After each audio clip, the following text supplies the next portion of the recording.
we've got to be thinking about quantity of activity and is it good activity, and we've got to think about how's that leading into pipeline, what is the pipeline, what's the shape, what's the type, what are the types of business we have, and then that hopefully leads us to results. Now, full picture. The PowerPoint experts in the room go, there's some white space over at the other side, right?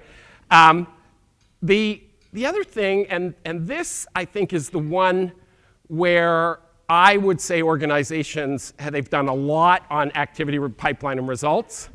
And I think we're all struggling with this thing called focus, right? Because if you think about it, right, if I backed up and took focus out, I could have a salesperson who has a lot of activity, right? They're getting meetings, they're in front of people, they're making the phone calls, and they're very good at it. Right? They're good at making the prospecting call. They get the meeting. They're good at running the meeting. They can translate that into a proposal. It gets into pipeline. But they could actually be doing that in all the wrong accounts. They could actually be doing that in all the wrong accounts. Or at least they could be doing that in accounts that aren't near what they could be doing it in, right?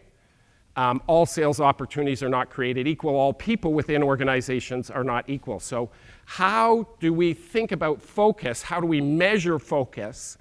How do we hold people accountable to focus so that it's not just quantity and quality of activity, it's quantity and quality of activity with the right person in the right organization? So, you can look across this picture and we can see why accountability in sales organizations is tough. Because in each one of these boxes, there's all kinds of metrics.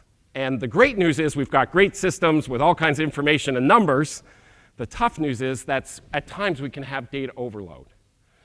And one of the things that we're really trying to help organizations with, I'd encourage you to think about, is not what's all the measurements, but what are the key measurements and the important measurements, but making sure it's across all of these.